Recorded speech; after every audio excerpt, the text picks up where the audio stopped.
Sot Alstori ka udhëtuar drejt Kosovës për të sjellur një histori që në fakt më shumë se sa një histori suksesi, është një histori force, është një histori kurajoje, është një histori jete. Është nga ato histori që na tregojnë se si fati e shënjon profesionin e dikujt për ta kthyer atë nga profesion në mision. Kënaqësi dhe nder i veçantë që këtë Alstori ta ndaj me psikologen Arjeta Musliu. Faleminderit që na pritët në zyrën tuaj, në një habitat që është habitati juaj, po në fakt janë mure që kanë dëgjuar shumë histori, të cilat në formë të përmbledhur do të mundohemi që t'i diskutojmë sot në këtë Alstori. Faleminderit. Faleminderit juve. Faleminderit që më keni nderuar, nuk jemi larg Maqedonia dhe Kosova. Sidoqoftë më pas ka marrë malli të zhvilloj një intervistë, sidomos me juve, më emocionuat me këtë prezantim që bët në pika të shkurta, por nuk ngelini mrapa dhe ju. Faleminderit. Uroj të kalojmë sa më mirë. Do doja që ta nisim nga momenti ku jemi. Nëse do t'ju kërkoja një përshkrim të shkurtër se si është Arjeta sot, si është ajo? Më e përmbushur se kur. Çdo ditë duke njohur dhe duke pa lotët e sinqert. Këtu mund ta quaj veten me fat, se jo çdo kush mund të shoh ata lotë që vërojnë nga shpirti. Njëkohësisht një zemër që kërkon ndihmë dhe mbi të gjitha kur unë shihem si ajo shkëndija që sjell të mira brenda katër mureve të një familje. Në fakt unë e thash në fillim që disa njerëzve fati u shënjon profesionin për t'ja u kthyer atë në mision, për t'i bërë atë të dalin nga sukseset e egos personale në një altruizëm të gjerë social. Cila ishte ajo pikë që e ktheu jetën tuaj në këtë lloj misioni? Çfarë ishte ajo ngjarje e madhe e jetës tuaj që ju bëri që të mendonit se përtej egoizmit profesional, arritjeve që do secili njeri t'i ketë në jetën e vet, ta kthej këtë në një mision për të hyrë në lëkurën e tjerëve dhe për t'u shërbyer atyre, ndoshta dhe disa gjëra që nuk mundet t'i realizonit për veten tuaj. Tani profesioni im i parë është si infermiere. E kam dashur mantilin e bardhë, me ato synimet që do bëhem një doktoresh. Kjo ka qenë më shumë dëshire nënës time se sa e imja, por nuk ndodhi. U bëra nënë e 2 fëmijëve, që tani fizikisht djali im nuk jeton për 8 vite. E doja profesionin në një periudhë, nëse e them para 15 viteve, të drejtimin e psikologjisë, thjesht, që të jem më afër shumë grave që nuk kanë guxim të kërkojnë atë të parën, atë anë e vetës që ju takon. I shihja në forma të ndryshme dhe vazhdova të studioj për psikologji. Në momentin e mbarimit studimeve, po edhe këtë avancim, edhe kalova në titullin e psikologës klinike, që do merrem me shumë problematika të përgjithshme të shoqërisë tonë, që do bëj vlerësimin e fëmijëve të vegjël, që më ka gëzu fakti kur dëgjova që duhet të bëhet vlerësimi psikologjik për të filluar fëmija klasën e parë. Po të më thoshte dikush para 9 viteve që unë do merresha me problemin thelbësor, fatkeqësisht të them, që ka kapluar, ka infektuar gjithë shoqërinë tonë, nuk po flas vetëm për Kosovë, po është Maqedonia, është pjesa e Shqipërisë, në të njëjtën situatë, nuk e di si do reagoja. Dallgët e jetës na përplasin, hera këtej, herë këtej. Përpiqemi të jemi të fortë, përpiqemi të mos dorëzohemi, por jeta më mësoi që vërtet njeriu që e ka i fortë, padyshim, nëse do të mos dorëzohet. Ku e gjen forcën përtej gruas? Ku e gjen forcën një nënë që humbet betejën me lëndë narkotike nëpërmjet djalit të saj, sepse ju keni humbur djalin tuaj? Ku e gjen forcën një nënë për t'i thënë vetes nuk do dorëzoha? Cili është ai moment që ti bjen, por i thua vetes që tani duhet të ringrihesh, sepse ke një mision për të çuar përpara? Atëherë, përvoja personale jep gjithçka nga vetja, te qenia njerëzore, te thellësia që ne nuk i njohim shumë gjëra, shumë tiparet tona, shumë asetet tona, nëse mund ta themi, pa e provuar mbase vetë. Kam qenë në një udhkryq, mund ta quaj. Kam kaluar një luftë të rëndë, me djalin tim që nuk jeton më, për shumë vite. Edhe raportet që kishim ne mes vete më mbuluan me shumë informacione, sa shumë nëna po e vuajnë këtë, sa shumë nëna kanë frikë të kërkojnë ndihmë, sa shumë nëna nuk e kanë guximin të flasin. Kanë frikë apo një lloj ndroje nga paragjykimi? Këto janë të dyja së bashku. Frigohen se do gjykohen, një akull i paprekur, pas një tentim të thyetaj, edhe të mendosh se brenda 4 mureve nuk zgjidhen problemet, padyshim. Edhe vazhdimisht ishim duke bërë përpjekje që të fitojmë luftën, betejë pas beteje. Ndonjë betejë humbej, ndonjë ishim fitues, që na motivante. Këtë histori të shkurtër, po e paraqes në emisionin tuaj, gjithmonë duke shpresuar që do jetë ajo trokitja më reale të shumë familje. Do doja të them të pak familje, por realitetin fatkeqësisht unë e shoh ndryshe, edhe si është situata aktualisht e përdoruesve të drogës. Raportet e shëndosha të mira që kishim, sepse shok nuk mund t'i bësh fëmijës asnjëherë. Por raportet që kishim ne ishin aq të afërta, të hapura që nxjerrnin në pa gjithçka. Më tregonte si është dita e tij, më tregonte si po vuante, më tregonte sa shumë e donte jetën. Në mesin e kësaj qiltërsie që kishte ai si një fëmijë i mbar, gjithmonë e shqetësonte fati se çka po ndodh me shokët e tij. Mamita kam një ushtri rreth vetës që ata kërkojnë ndihmë, por nuk po ja ofron askush. Edhe aty më lindi një ide çka mund të bëjmë për rinin tonë, në aspektin e profesionit që kisha, po më shumë në aspektin e përvojës edhe dita ditës që po kaloja me të. Nuk ndodhi ashtu si e menduam ne. Unë dash një shfaqje para 6 viteve, një shfaqje me skenarin tim, me përvojën time, dhe perdët e asaj shfaqje e mbylla.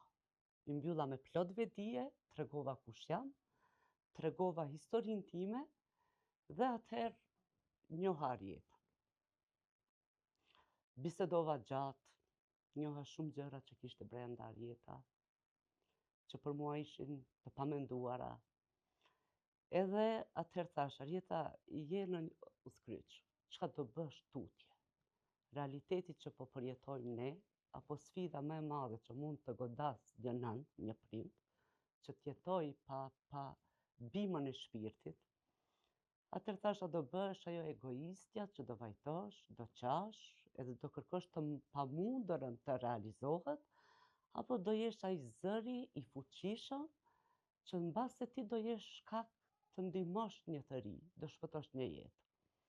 Do të kapesha tek disa fjalë tuajat. Fëmijës nuk mund t'i bëhesh shok. Unë e besoj këtë gjë, edhe mendoj që është kështu, sepse në jetë ne njohim shumë shok dhe shoqe, por prindër kemi vetëm ata që na e bëjnë kokën. Kështu që është mirë që të mbahet ajo imazhi i nënës edhe i babait. Ku mendon se ndoshta jo dështojnë, po ku mendon që bëhet një pikë prerëse mes komunikimit prindër-fëmijë? Nuk do të thoja ku dështojnë prindrit, po ku është ajo pika që ata nuk arrin ta kuptojnë fëmijën e tyre dhe fëmia fillon të largohet dhe të, si thua, hapësirat e tij t'i mbushin këtë lloj deviancash. Ku është ai çedimi? Çfarë ju mungon sot Kemi shumë faktorë. familjes? Krahasimet që i bëjnë disa prindër në shoqërinë tonë, me periudhën si e kanë kaluar ata rinin, fëmijërinë e tyre, respekti, frika kushtimisht ndaj autoritetit të prindit, më nuk është. Edhe ata janë akoma në kërkim, gjë që ky evolimi i jetës për ditëshmërisë tonë ka bërë që sikur të na ikin këta fëmijët nga kontrolli. Pse po ndodh kjo? Gjithë çka që them sot me ju është nga përvoja dhe nga ngjarjet reale që shprehen familjet, prindërit sidomos. Cili prind do kursente veten që mos jetë afër fëmijës kur ai ka nevojë. Çka po ndodh këtu? Aturën lidhëse të komunikimit, të bisedës së hapur, prindi nuk po e afron të fëmija. Po e afron në formë të gabuar. Po e ofron përmes gjërave të shteta, materiale, po përpiqet ta angazhoj fëmin në disa aktivitete, për shembull, po i pamonitoruar ai fëmijë. A mos po shërojnë pak veten prindrit nga e shkuara e tyre duke munduar ta kompensojnë te fëmia? Ne gjithmonë, gjithë jetën sa jetojmë jemi në kërkim të realizimit të përmbushjes së vetes me ato që na kanë munguar në familjen tonë. Tani ajo kultura jonë, sado që përpiqemi të bëjmë ndryshime, ajo bartët, ajo është e ngjitur me neve në shumë aspekte. Kështu që e para është kjo, mendoj. Mandej ekziston ajo qasja e gabuar në raportin prind-fëmijë, ose një kushtëzim i rrept, ose një liri e tepruar. Nëse dalim te të menduarit e fëmijëve, të rinjve, adoleshentëve, atëherë ata gjithmonë po e justifikojnë, po e arsyetojnë veten, gjithmonë në kërkim, sepse unë sa po të mbushi 18 vjet jam i pavarur. Po kur e analizojmë, ai fëmijë i pavarur, i cili nuk është në një marrëdhënie pune, i cili ai ka akoma obligime të avancohet, të shkollohet, të marrë një diplomë, të krijojë një profesion, të di çka po kërkon nga jeta, atëherë ai financohet, ai po e kërkon ndihmën e prindit në forma të ndryshme. Kur vjen puna te kjo pavarësia, te monitorimi apo vëzhgimi indirekt ta quaj, sepse kurrëzimet janë shumë të dëmshme, sikur te fëmia, sikur te i rrituri, dhe po harrojmë që ne duhet të punojmë më shumë në formësimin e individit, që krijimi i personalitetit është deri në moshën 7 vjeçe. Atëherë ne lejojmë që zënkat të bëhen në prezencën e fëmijës, mosmarrveshjet e çiftit bashkëshortor, edhe kjo, po ndodh që vazhdojmë të mendojmë që ai është fëmijë dhe nuk di, ndërsa traumat e fëmijërisë trokasin në periudhën kur ne më së paku e presim, kur mendojmë që fëmia jonë është i rritur, është më i pjekur, më i logjikshëm, veç se atëherë aktivizohet një traumë që po e çon drejt devijimit një të ri ose një të re. A e kemi keq kuptuar sensin e lirisë në kontekstin më të gjerë, qoftë tek fëmijët, qoftë tek partnerët, qoftë tek familja? A mos e kemi keq kuptuar, mos e kemi keq përdorur pak të lloj nocioni të lirisë? Është mendimi im personal që shoh një keq kuptim të madh në aspektin e lirisë. Qoftë të moshës fëmijërore, qoftë adoleshentit, qoftë të rriturit, qoftë çiftet bashkëshortore, qoftë edhe në atë pjesën e përgjithësisë të lirisë që ne mbase ja u japim lehtë edhe prindërve, po kthejmë kokën anësh ndaj përkujdesës dhe përgjegjësisë që kemi ndaj moshave më të shtyra, familjeve tona, prindërve tanë, gjyshërve tonë, sepse kjo liria individuale, personale që na konvenon, mbase po na bën të harrojmë disa gjëra që duhet të jenë prezente në shoqërinë tonë. Në atë koltuk ku jeni ulur tani, unë jam shumë e sigurt që ju keni dëgjuar mijëra histori. Dhimbje që e kanë tanguar edhe dhimbjen tuaj personale. Dhimbje që ju kanë prekur si nën, ju kanë lënduar si grua, por që është dashur ti menaxhoni si profesioniste. Si a dilni që të ruani këtë balancën? Do me thënë që ju t'jeni aty për të dhënë një shërbim, për të dhënë një këshill, për të dhënë një asistencë, në ndërkohë që ndoshta në ato momente jeni dhe ju vetë që keni nevojë për atë ngushëllim që ju duhet t'ja ofroni dikujt tjetër. Patjetër që po, çdo individ ka nevojë për një psikolog, Çdo psikologu ka nevojë për 2 psikologë. Kjo është një thënie e një I profesorit keni gjetur tim. ju 2 psikologët tuaj? Akoma jo, jam në kërkim. Jam në kërkim të kësaj, po sidoqoftë njerëz jemi, kemi emocione, kemi ndjenja të gjithë. Atëherë, fillimi, them, është si një ëndër me sy hapur, kur mora vendimin për të hapë qendrën. Edhe qendra fillimisht u emërua qendra këshillimi, jo qendra rijeta. E mendova këtë gjë që do jetë më e kapshme dhe më e pranueshme në shoqërinë tonë. Po iki të këshillohem, aty brenda do ketë ndonjë trajtim, po thjesht këshillimi mendoj që ishte më e kapshme. Kur filluan ato kërkesat, interesimi jashtëzakonisht i madh, unë duhet të kaloja në një organizatë jo qeveritare. Edhe emrova Rijeta. Ky emër më përmbush fillimisht, po ndërlidhem te pyetja që e bët, sepse emocionet tona janë me ne gjithmonë. Edhe mendova si do emrohet qendra. Stop droga, stop kjo, stop ajo, ka kaluar në një Klishe, është bërë klishe. Edhe mendova një individ që heq dorë nga droga, nga konsumimi, po fillon një jetë të re, pse mos e quaj qendra Rijeta? Po paraprakisht këtë Rijeta, një jetë e re e mundësoi emri i djalit tim, 2 shkronjat e para, edhe shkurtesa e emrit tim, sepse shumica më thrasin Jeta, Rijeta, më përmbushi si nën, më përmbushi që emri i djalit tim figuron gjithçka, sepse dëshira e tij, qëllimi i tij u realizua nga nëna e tij, edhe fatmirësisht që sot po i ndryshojmë jetën shumë të rinjve. Në aspektin emocional, çdo fillim është i vështirë. Nuk mund të themi se kemi përvojë, se kemi diploma të shumta dhe ne jemi stabile dhe të sigurt në atë që ofrojmë. Profesioni si infermiere më ka mundësuar, më ka lehtësuar pak. Kemi parë raste të ndryshme. Sepse keni qenë në vit parë me njerëz që luftojnë me dhimbje. Vazhdoj të punoj profesionin si infermiere dhe që më kujtohet ajo dita e parë. Kam pasur në një konsult 2 prindër nga Zvicra. Në momentin që kam pa publikimin e qendrës, ata morën mundin edhe erdhën nga Zvicra. Aty filloi një... Nuk kam përshkrim. Dëgjoj, këto gjëra që ndjehen me shpirt nuk e di që ka poet, shkrimtar apo dikush që mund t'i përmbledh përmes një fjalie apo poezie apo tregimi. A e keni ndjerë sepse ato ndjehen. A e keni ndjerë ndonjëherë veten që po i thoni dikujt ato fjalë që keni pas nevojë që dikush t'ua thot ju në momentet caktuara? 90%. 90% të kohës që punoj këtu.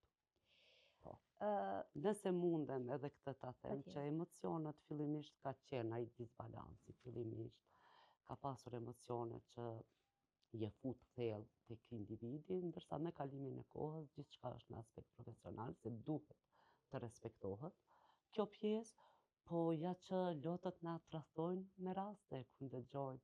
Është ajo që ndoshta do e ndaja si një histori kur më erdhi një shok i djalit tim për të kërkuar ndihmë. Edhe unë nuk e kujtoja si emër, edhe më tham janë dashur 2 vite që unë trokasëm këtë derë, edhe fillimisht u çmallëm me njëri tjetrin, unë ndjeva shumë mirë, edhe sot jam shumë e lumtur që ja kemi dalë së bashku, duke bashkë rrugtuar në këtë rrugë që ai ka krijuar një familje, ka një fëmijë, ka qenë personi që më ka sjellë të fejuarën, që më ka prezantuar, më ka njoftuar, jam ftuar në dasmën e tyre, po sidoqoftë të rregullat tona profesionale na penalizojnë për disa gjëra që shpirti na i don, ndërsa nuk na lejohet, edhe po menaxhohet mirë, po e mendoj se unë kam atë paqen me veten. Jona, kjo është shumë e rëndësishme, kur unë vë kokën në jastëk dhe e di që kam dhënë gjithçka nga vetja, nuk kam kursyer. Edhe jam në harmoni me veten time, brenda asaj dite që kam mbyllur, edhe nuk mund të ketë diçka që të shqetëson, apo ti do e mendon, po ti kisha thënë kështu, apo ashtu. Sepse gjithçka që buron nga unë, që çdo shërbim që ofrohet është me shpirt, është e fokusuar në përvojën time, edhe falë sinceritetit dhe besimit të atij individi që hap zemrën përballë meje dhe kemi një qëllim të përbashkët. E përmende një rast suksesi. Në fakt, për këto vite që qendra funksionon, unë do të rendisja shumë raste suksesi, shumë raste të dëgjuara të rinjve të cilët ja kanë dalur. E përmendëm gjatë bisedës tonë rëndësinë e familjes dhe unë do doja që ndoshta edhe në një formë mesazhi. Sa e rëndësishme është mbështetja, asistenca, prezenca e familjes që këta kryesisht djem, po mendoj që ka edhe vajza që janë përdoruese, që këta fëmijë, se janë fëmijët e atyre familjeve, t'ja dalin me sukses. Sa e rëndësishme është që ajo familja të jetë bashkë edhe të jetë prezente. Atëherë, lajmi më i papranueshëm për prindin është kur ai kupton që fëmia i vet po helmon vetën, pavarësisht me cilin lloj të lëndës psikoaktive, sintetike. Kjo është një gamë e gjerë për tu diskutuar, po vetëm se kur përmendet marijuana ose i gjendet një cigare në xhep ose i gjendet çkado e vogël tjetë, ajo është shumë e rëndë për të pranuar që fëmia i tij po helmon vetën. Sepse sipërfaqësisht i di gjërat. Është drogë, është rrezikshme, është pa ditur më shumë. Kemi një nevojë të veçantë për psikoedukim në shoqërinë tonë, sa i përket qasjes dhe mbështetjes me fëmijët përdorues. Do doja që numri të ishte çdo ditë në ulje, por është e kundërta. Edhe ajo gjendja emocionale, psikologjike e familjes, e prindërve, thjesht e sjell me një situatë shumë të pakëndshme. Gjithë familjen. Infektohet edhe daja dhe axha dhe halla dhe gjithë secili. Disa familje përpiqen ta mbajnë të fshehur, të bëjnë zgjidhje brenda 4 mureve, gjë që është apeli im që sa më herët të trokasin në dyert përkatëse profesionale për të kërkuar ndihmë. Sa jemi të informuar sa i përket prindërve, jemi pak të varfër në këtë pjesë. Si duhet familja ta pres një lajm është ajo mënyra më e qetë që është e vështirë të menaxhohet, edhe do thonte dikush çka po thot kjo, por ne duke bërtitur, duke drejtuar gishtin, duke e emëruar, duke e thirrur drogaxhi, drogirash, nuk kam rritur deri në këtë moshë, nuk kam investuar tek ty për të ma kthyer në këtë formë, atëherë ne kemi humbur fëmijë. Sinqerisht e them nga përvojat e shumë familjeve. Ç'a duhet të bëjmë? Duhet të ruajmë qetësinë. Pa qenë e mirë nuk mund të jemi të dobishëm të fëmijët tanë, edhe të kërkojmë ndihmë profesionale. Shërbimet që ofron qendra jonë, konkretisht unë, paralelisht unë punoj edhe me individin në fjalë që është përdorues edhe me prindërit. Ofroj këshillim, psikoedukim, gjë që pas një jave apo 10 dite kur vjen koha e takimit të radhës, personi në fjalë më thot çka ke bë ti me prindët e mi se unë nuk po i njoh. Po sillen ndryshe, shkëmbejnë për qafime, më thonë se më duan, se kam vlerë për ata. Kjo është ai hapi i parë apo çelësi për t'i qëndruar fëmisë afër. Ne po flasim për ata fëmijë që janë përdorues, po a ka shumë probleme familja jonë sot? Edhe të formateve dhe dimensioneve tjera. Kemi shumë. Dëgjoj, nuk do ishte bota interesante të ishim pa probleme. Po thjesht mendoj që ne i ndrydhim emocionet, ndjenjat, nevojat tona, gjë që sjellin probleme, apo keqkuptimin, apo debatet. Pse po ndodh kjo? Sepse nuk po mendojmë më gjerë, nuk po mendojmë më hapur. Është krijuar një ego personale, të arrijë vetëm atë që e dua unë, pa menduar korrekt. Pra po e them, mbasi kjo liria e shprehur, e tepruar, thjesht pak na ka bë vetjak, egoist, në disa, nuk po i përgjithsoj, ato që janë aktuale tani. Kemi nevojë problematika të ndryshme, asistenca, një familje që jeton me një asistencë sociale, ka nevojë për mbështetje. Ajo familja që jeton në pallate ka probleme brenda vetës. Çiftet mes vete, qofshin në bashkëjetesë, qofshin të martuar, divorcet janë çdo ditë më të shprehura. Kemi raste kur për një imësirë që ndoshta unë nuk do guxoj ata Ta të mendosh përpunoja, prishjen e familjes. unë e shoh aq lehtë i thon njëri tjetrit më nuk njihemi, vendosëm të ndahem. Martesa është marrëdhënie, duhet të marrësh dhe të japësh. Nëse e mendojmë këtë pjesë. Vrasjet janë çdo ditë në rritje, dhunimet, abuzimet e formave të ndryshme. Në tërësi të shoqërisë tonë ne nuk po japim atë sa kemi nevojë, sepse këtu bëj pjesë edhe unë, bëni pjesë edhe ju në këtë problematika. Gjë që me një formë po zgjerohemi, luksi, ndryshimi i stilit të jetës, po ndryshon gjithçka për të mirë, por ne nuk jemi të përmbushur. Ne nuk e dim çka po kërkojmë në të shumtën e rasteve. Nuk e dim në kërkim të kujt jemi që ne të ndjehemi të lumtur. Po lumturia është brenda nesh. Ne jemi të rrethuar me lumturi, po varësisht se ne si i shohim gjërat, për të përmbush vetën fillimisht. Edhe kjo reflekton fillimisht te vetja për të dhënë, nëse ti je përmbushur, qysh në mëngjes, nëse ti e mendon, je falënderuese ndaj Zotit që të dha dhe një mundësi të një dite mbase, gjë që edhe atë ditë se dia e kemi të sigurt, po thjesht një gotë ujë që pim, një lindje dielli, ne të përmbushemi me këto, që jemi të rrethuar, që nuk kërkojmë kosto, atëherë edhe ne do jemi që të sigurt që ne do reflektojmë gjërat e mira të individit që e përshëndesim me një buzëqeshje, që do japim një përqafim, përqafimi nuk ka kosto. Ajo është dhurata më e bukur që mund t'i japësh dikujt. Kështu që gjërat e thjeshta ne nuk po i vlerësojmë. Ne po shohim përtej një mali, përtej një kodre.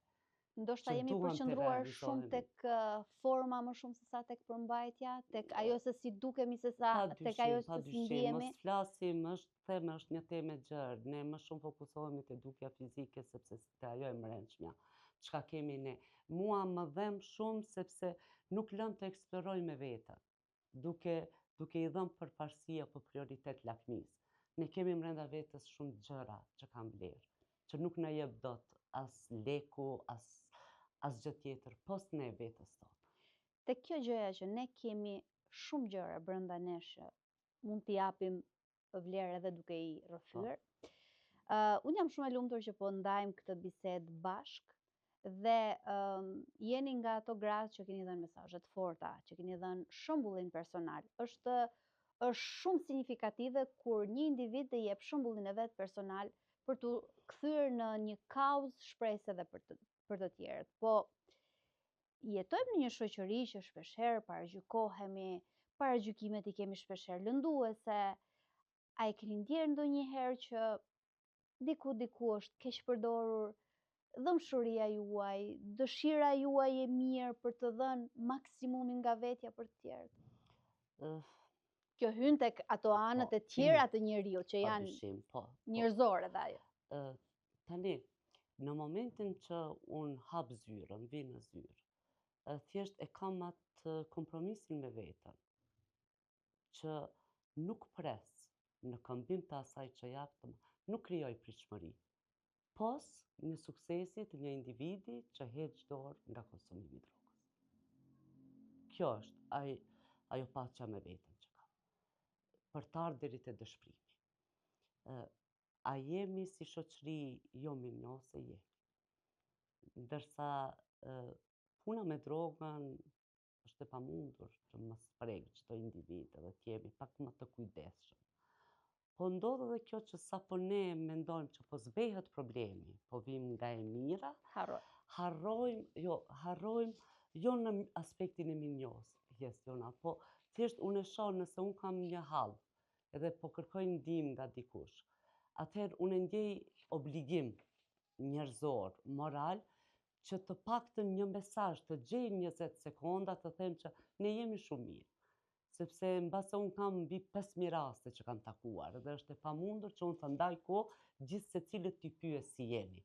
Nëse bëjmë një shkputje të takimeve, sepse unë kam individe që 5 vite ju ofroj shërbime dhe i kam vazhdimisht në takime, sepse nuk mbaron me 1 muaj apo me një periudhë më të gjatë. Vazhdimisht do jemi, vazhdimisht. Këtë mund të ndaj që dje nga Austria më ka kontaktu një djalë, që ai para 3 viteve kam taku, thjesht më kërkoi në telefon të më tregoj që është mirë, a ka gjë më të mirë, a ka dhuratë më të mirë. Sa i përket, a është keq përdorur dhimbja, unë kam pritur, e kam përgatitur veten që do gjykohem, që do drejtoj gishtin një nën apo një familje, do thoj, po çka kërkon kjo te djali im kur nuk i ndihmoj djalit vet. Po fatmirësisht ka ndodhur e kundërta, gjithmonë. Vlerësime, nëna e shqiptarisë, nëna e gjithë Kosovës, nëna e dytë e një personi, më kanë kërkuar që të më quajnë nëna Arjet, ti je nëna e dytë, po këtë nuk e kam lejuar, se në këtë botë ekziston vetëm një nën, ajo nën që të ka sjell një jetë, në këtë jetë, edhe dominojnë mirënjohje, gjërat e mira se sa mos mirënjohja. Një zhgënjim që nuk më ka leju të dorëzohem, këtu ka qenë një mosmarrveshje, po thjesht gjithmonë unë si Arjet përpiqem që t'i mirëkuptoj atë individ dhe të di në çfarë situate jam. Përndryshe, po funksionojnë mirë. Jemi të përmbushur. Ju keni një vajzë të rritur tashmë, që padyshim ju jeni modeli i parë dhe i shkëlqyer në jetën e saj, që jam shumë e sigurt që do ta ridimensionoj gjatë gjithë kohës jetën e saj si grua. Po për secilën vajzë që do t'ishte një ditë e ulur në vendin tuaj, për të rrëfyer ajo vetë një histori suksesi, për të rrëfyer një histori force që ne urojmë të mos jetë e këtij dimensioni, po të jetë një dimensioni tjetër. Cila do të ishte një këshill, një sugjerim që do t'i jepje çdo vajze të re në atë fazën që është duke u përgatitur për të ndryshuar statusin e jetës vet, për të dalur në punë, në profesion, për të krijuar familje. Cila do të ishte një këshill, pavarësisht se çfarë do t'i vinte përpara në jetë? Çfarë do ta këshilloje që ajo të bëhej një ditë një grua që të tregonte një histori suksesi të jetës saj? Të mos i lejoj vetës të krijoj mendime që nuk mundet. Çdo vajzë, çdo grua mundet. Nëse thellohemi në këtë që po e them, aty nxjerrim forcën, motivin, vetëvlerësimin dhe të mos përpiqemi t'i ngjasojmë askujt, të jemi vetja. Po një grua e cila sot është duke bërë një betejë të dyfisht. Nga njëra anë betejën me një fëmijë që mund të ketë varësi dhe nga ana tjetër një betejë për të ruajtur jetën bashkëshortore, sepse shpeshherë problematikat që lindin në familje krijojnë kriza të forta dhe çarje të forta dhe mes partnerëve. Kësaj gruaje që po lufton në këto dy anë, nuk po e llogarisim këtu mentalitetin, familjen, rrethin, po në këto dy pika të forta, mes nevojës për t'i asistuar fëmijës vet që ka varshmëri dhe nevojës si grua për të ruajtur balancat bashkëshortore dhe për të ruajtur familjen. Kjo është pak më e ndërlikuar, se kur kemi në mes bashkëshortin edhe fëmijën, atëherë dy herë na dhem shpirti. Për atë familjen e quaj, për atë raportin mes çifteve. Po ja që jo rrallë ndodhin përçarje mes bashkëshortëve, ku ata shohin problem fëmijë, gjendjen aktuale të fëmijës. Besojeni që jo rrallë ndodh që prindërit vinë të konsultohen të kërkojnë ndihmë për fëmijën e tyre, pas 10 minuta bashkëbisedim që bëjmë, atëherë harrohet për çka kanë ardhur. Harrohet kushtimisht në thonjza po e them, akumulimi shumë vjeçar i një jete bashkëshortore, i një martese, i një çifti, atëherë shfrytëzohet ajo mundësia në këtë ambient ku jemi, edhe fillojnë ato fillimisht me bartjen e fajit. Nëna fajtore, sepse ka toleruar shumë, ja ka mbulu të metat problemat. Nëna thotë jo, agresiviteti, gjendja jote, sjellja jote e ka detyruar këtë. Edhe shoh që më shumë duhet të punohet me çiftin se sa me personin në fjalë. Sepse ne po e dim për çka ka nevojë ai që është i ndikuar nga droga. Ndërsa kjo pjesa tjetër është më problematike. Pse ndodh kjo? Sepse ne nuk kërkojmë di. Ne i ndrydhim ndjenjat. Ne mbase kemi frikë, kjo gjenerata jonë, të kërkojmë atë që na takon. As më shumë, as më pak. Të vlerësohemi, po në rastin kur e kemi në mes përçarjen apo problemin, që problemi tjetër është më i rëndësishëm, mbase, atëherë ajo grua, ajo nën, kushdo qoftë, ajo që ka vullnetin të ndihmoj një të ri, ajo duhet fillimisht të merret me vetën. Jo periudhë të shkurtë. Të hapi sy, të nxjerri nga vetja atë forcën e fjetur që është, edhe të mos dyshoj asnjë që nuk mundet apo do dorëzohet. Besojeni aq të forta jemi. Forca e gruas nuk ka kufi.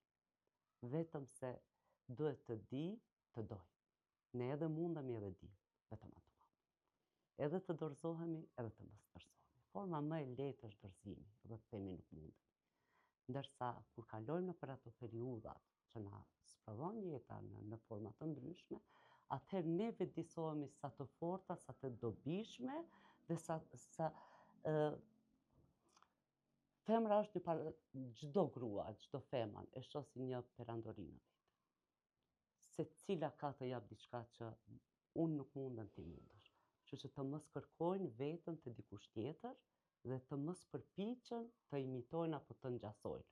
Okej, shembulli si shembull duhet të mirret, një grua e suksesshme, një emër shembull, një model, po gjithmonë të ruajmë ato kornizat tona që ato janë vetëm të tona. As t'ja marrim askujt, as nuk të marrë askush. Ishte shumë e bukur kjo që çdo grua, çdo femër është një perandori më vete. Unë jam shumë mirënjohëse që këtë perandori tuajën e ndatë sot me ne në All Story. Faleminderit edhe një herë dhe te unë sollët emocione, sollët momente të mrekullueshme që do më shoqërojnë si kujtime gjatë gjithë jetës. Sot edhe pse kisha një ditë të ngarkuar, po ta dija se do kaloja kaq bukur, mendoj që me pa durim do e prisja. Faleminderit shumë. Faleminderit edhe. Unë nuk do të bëj shumë komente. Uroj që çdo fjalë e kësaj interviste të jetë një motiv reflektimi të thellë, qoftë të individit, qoftë të shoqërisë. Faleminderit që na ndoqët.